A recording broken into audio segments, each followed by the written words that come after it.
Sorry for the sort of weird camera angle this morning, but I had my Christmas tea, so there's that at any rate. But I just wanted to come live. These are the two cards we worked on yesterday.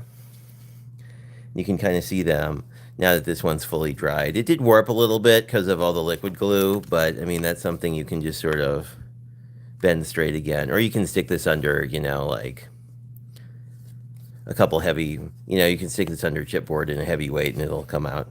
Anyway, so those are those two. The other thing before we get started I wanted to show you is, so this is how I wound up storing all of my various die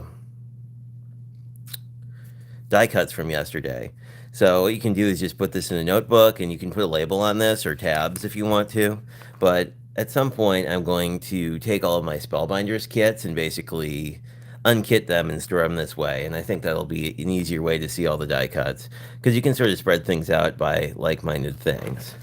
But that's not what today is about at all. So I guess I should sort of get to the point and show you what we got.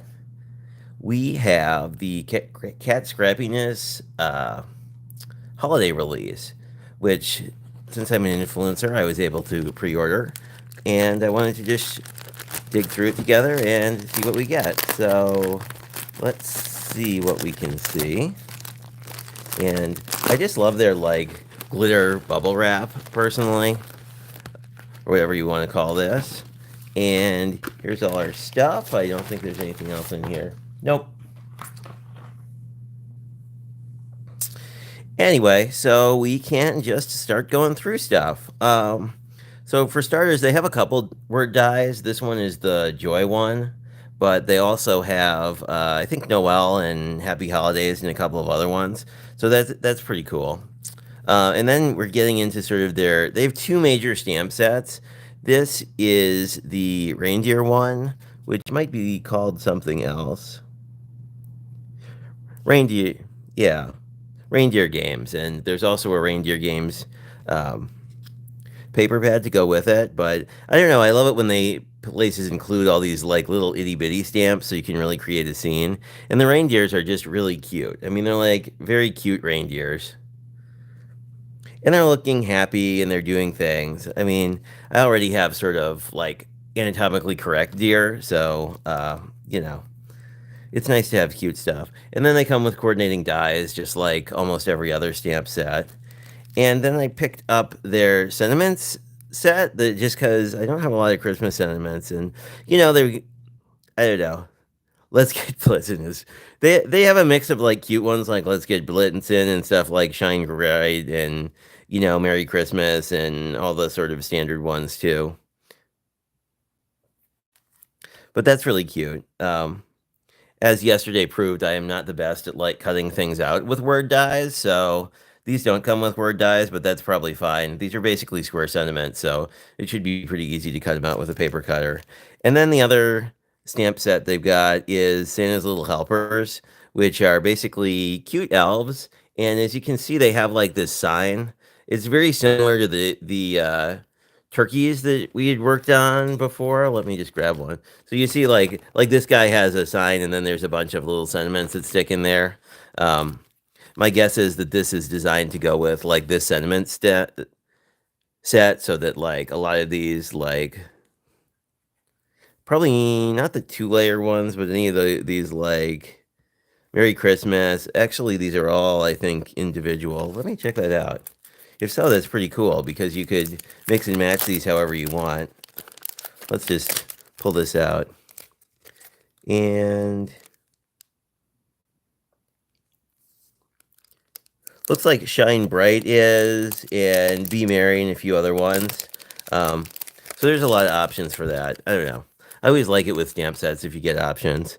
And here too, you have the little North Pole, so you can make a scene. And then you have sort of the boy and girl elves that you've kind of seen in other stuff before, where you can sort of have one at each side, and they would be looking at each other, which kind of makes things nice. This is new to me, and I want to try it out. These are the same thing, but they're A2 shaker pockets. So basically, it's the whole shaker pocket. Like these are adhesive strips, so you can basically just adhere this to your card and be good to go. Let's see if there's an easy. Here we go.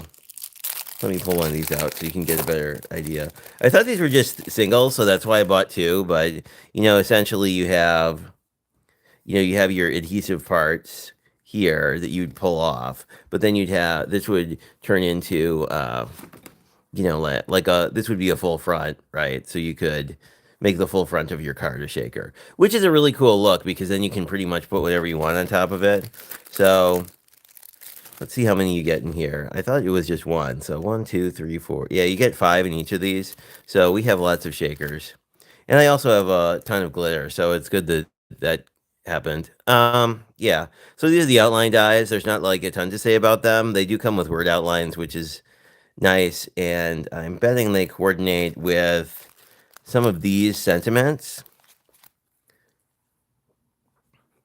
I could be wrong. Let's see. Oh, I lied. They coordinate with these sentiments, so these are probably designed to go on the actual sign because they're just single lines. But some of these work as well. Anyway, outline dies. And then I got this because it looked really cool. This is a whole front.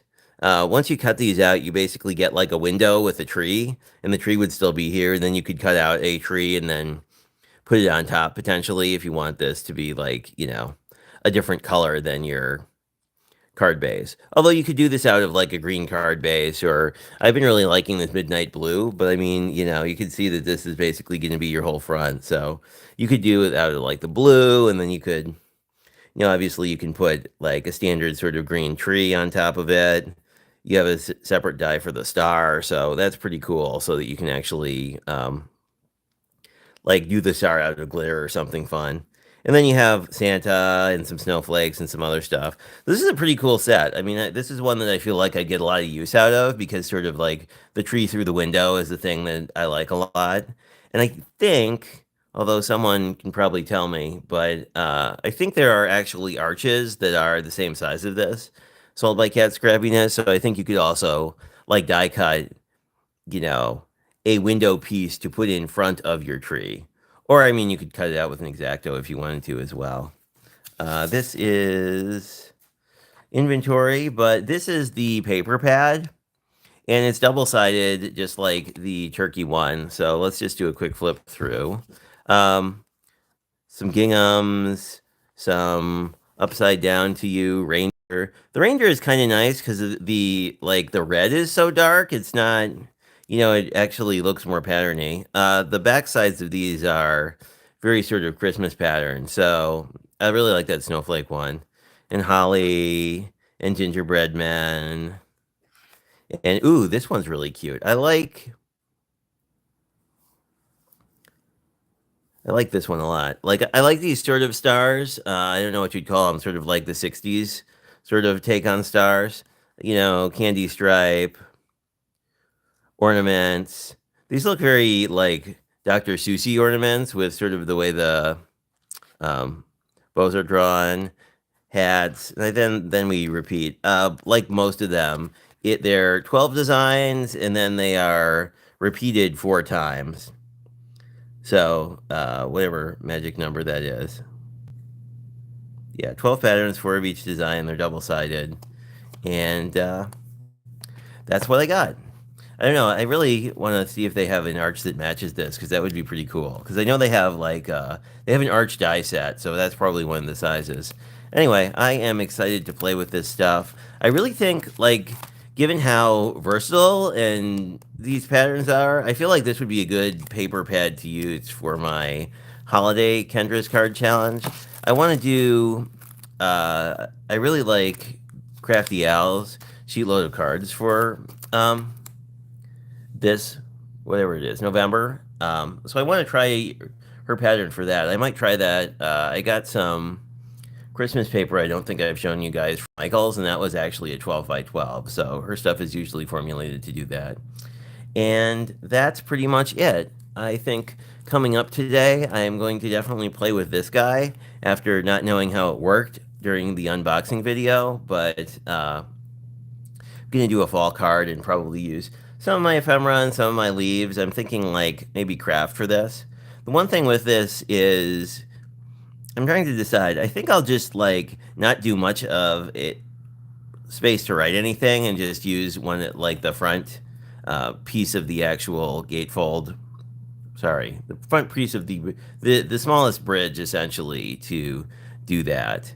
Obviously, you don't need to use all the bridges, but I think it would be a good way to sort of use some of the leaf ephemera I cut up yesterday to make kind of a cool scene. Anyway, that's probably what I'm working on today. And what was I going to say? Oh yeah, the other thing you could do is like cut two of the bases and just cut the flaps off, and then make this back layer like double thick and turn it into a pocket. And either put something in from the side or put something in from the top. If you look at, I'm trying to remember the name of it, but there's a company that makes a lot of like laser pop-up cards. That's essentially what they do to keep sort of the display piece more of a display piece. They just have like a little side where you can tuck things in. Anyway, thanks for checking this out if you did, and sorry for the initial oddities. I'll probably cut that out once I re-upload this to YouTube. Anyway, have a good rest of your day. Bye.